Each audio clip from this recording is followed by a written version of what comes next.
ఒక అడవిలో ఈగ ఒకటి ఉండేది. అది ఎప్పుడూ తన గురించి చాలా గొప్పలు చెప్పుకునేది. ఒకసారి ఆ ఈగ చెట్టు కొమ్మ మీద కూర్చుని హాయిగా మామిడి పండు తింటున్న కోతి దగ్గర వాలింది. ఓ ఏగా, ఏంటి విశేషాలు?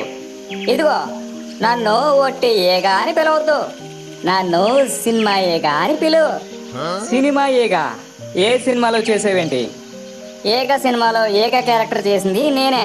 అప్పటి నుంచి నన్ను అందరూ ఫ్లయింగ్ స్టార్ అని కూడా పిలుస్తున్నారు. ఫ్లయింగ్ స్టారా? ఎవరైనా ఇచ్చారా లేక నీకు నువ్వే పెట్టేసుకున్నావా? ఏదేమైనా బిరుదైతే సూపరా. ఇదిగో, నాతో సెల్ఫీ గట్రా తీసుకోవాలంటే ఇప్పుడే తీసుకో, తర్వాత నేను దొరుకుతానో లేదో. ఏ, ఎక్కడికి వెళ్తున్నావేంటి? హిమాలయస్కి ఫ్లయింగా? ఏగా 2కి కాల్ షీట్స్ అడ్జస్ట్ చేయమని మేనేజర్ ఫోన్ చేశాడు. తర్వాత నేను చాలా బిజీ అయిపోతాను. తర్వాత నీ ఇష్టం అంటూ ఎగురుకుంటూ వెళ్ళిపోయింది ఈగ. వినేవాడు సురేష్ అయితే చెప్పేవాడు హరీష్ అంట.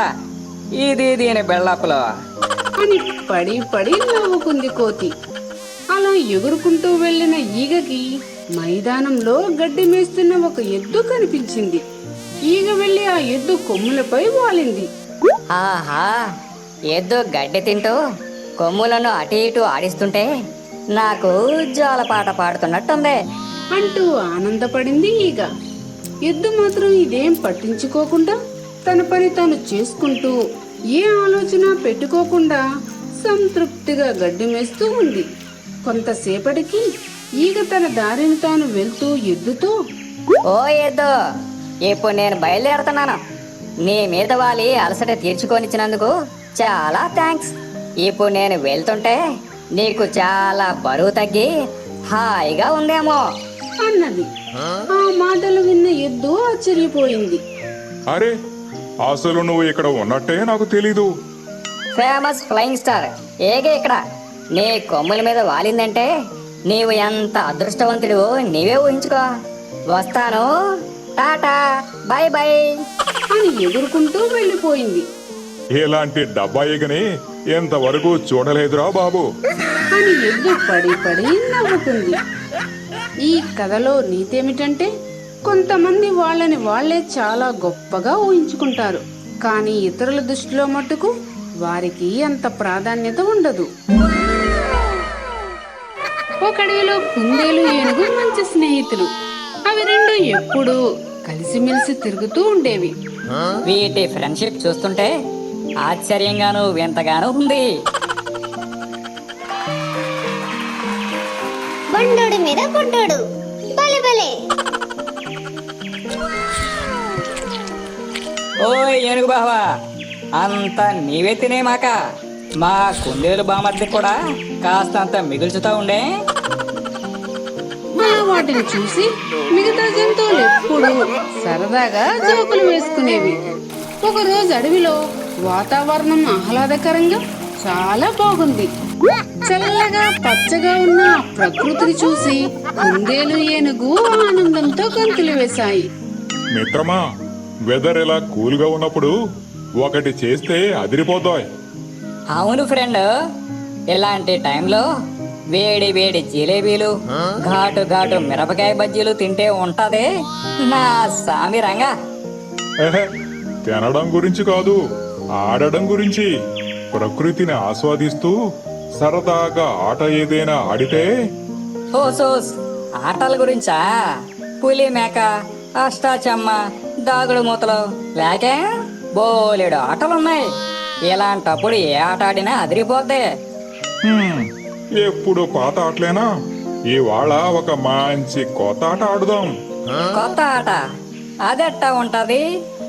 నాకొక బ్రహ్మాండమైన కొత్త ఆట ఆలోచన వచ్చిందోయ్, చెబుతాను విను. అని ఏనుగు ఆట రూల్స్ గురించి చెప్పడం ప్రారంభించింది. మిత్రమా, మొదట నేను కూర్చుంటాను. అప్పుడు నీవు నా పైనుండి మరొక వైపు దూకాలి. ఆ తరువాత నీవు కూర్చోవాలి. అప్పుడు నేను నీపై నుండి మరొక వైపు దూకుతాను. కుందేలు ఆట రూల్స్ వినగానే భయపడింది. అమ్మో, ఇదే మాటరా బాబు, తేడా వస్తే నేను పచ్చడైపోతాను. ఆట వద్దంటే ఫ్రెండ్ ఫీల్ అవుతాడు. ఇప్పుడు ఏం చేయాలి? సరేలే, ఏం జరిగినా పైవాడి దయ. అని కుందేలు భయపడుతూనే ఆడటానికి అంగీకరించింది. మొదట ఏనుగు నేల మీద కూర్చుంది. కుందేలు పరిగెత్తుకుంటూ వచ్చి ఏనుగు పైనుండే మరొక వైపు తాకకుండా దూకింది. తరువాత ఏనుగు ఆడాల్సిన సమయం వచ్చింది. కుందేలు కూర్చుంది కాని ఒకవేళ ఫ్రెండ్ పట్టు తప్పి నా పైన పడితే నేను పైకి పోతాను. నాకు నిప్పు, నా ఫోటోకి రిప్పు అని భయపడుతూ బాధగా అనుకుంది. ఏనుగు దూరం నుండి పరిగెత్తుకుంటూ రాసాగింది. అంత భారీగా ఉన్న ఏనుగు పరిగెత్తడం వల్ల నేల కంపించింది.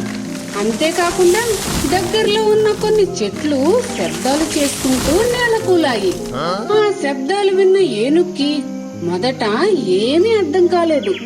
తరువాత చెట్లు కూలిపోయి ఉండటం చూసి ఏదో జరగబోతుందని భయపడింది. అరుచుకుంటూ అక్కడి నుండి పారిపోయింది. అమ్మయ్య, ప్రకృతి స్పీడ్ బ్రేకర్ వేయడం వల్ల నేను బ్రతికి పట్టగట్టాను.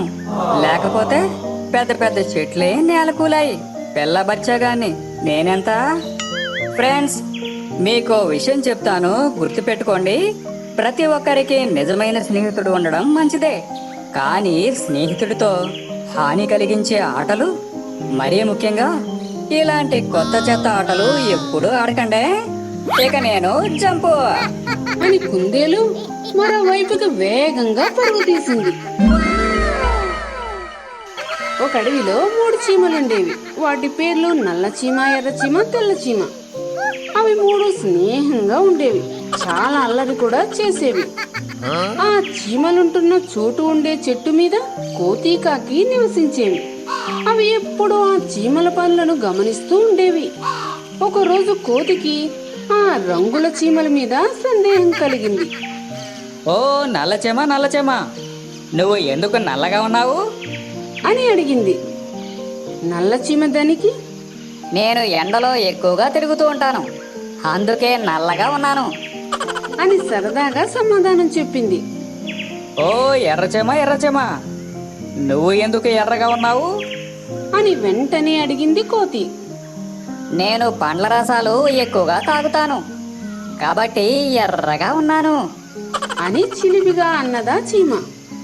ఓ తెల్లచెమ, తెల్లచెమ, మరి నువ్వెందుకు తెల్లగా ఉన్నావు అని అడిగింది కోతి. దానికి తెల్ల చీమ నేను పౌడర్ బాగా రాసుకుంటాను, అందుకే తెల్లగా ఉన్నాను అంటూ కొంటెగా జవాబిచ్చింది. చీమలు చెప్పిన సమాధానం విన్న కాకి ఆలోచనలో పడింది. ఓహో, నేను నల్లగా ఉండడానికి కారణం ఎండలో తిరగడం అన్నమాట.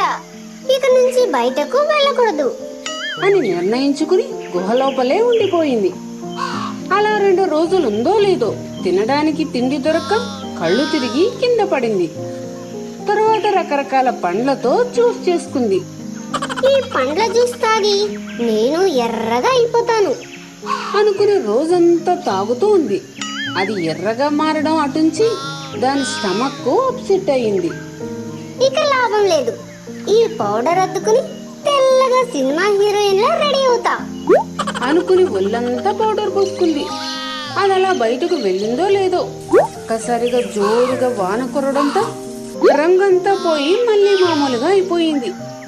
అప్పటి వరకు కాకి ప్రయత్నాలన్నీ గమనించిన కొంటె చీమలు పడి పడి నవ్వసాగాయి. అది చూసిన కోతి ఓయ్ కాకి, ఆ ఫన్నీ చీమలు చెప్పింది నిజమనుకుని ఎన్ని ప్రయత్నాలు చేస్తే మాత్రం ఏం లాభం? పుట్టుకతో వచ్చింది పుడకలతో గాని పోదంటారు. ఇకనైనా ఉన్నదాంతో సంతోషంగా జీవించు అని హితవు చెప్పింది. అప్పటి నుండి ఆ కాకి తన రంగు గురించి ఆలోచించడం మానేసి మిగతా వారితో కలిసి హాయిగా ఆనందంగా గడపసాగింది. ఫ్రెండ్స్, ఈ వీడియో మీకు నచ్చినట్లయితే లైక్ చేయండి, మీ ఫ్రెండ్స్ కు షేర్ చేయండి, తప్పనిసరిగా కామెంట్ చేయండి. అలాగే మా ఛానల్ సబ్స్క్రైబ్ చేసుకుని మాకు సపోర్ట్ చేయండి.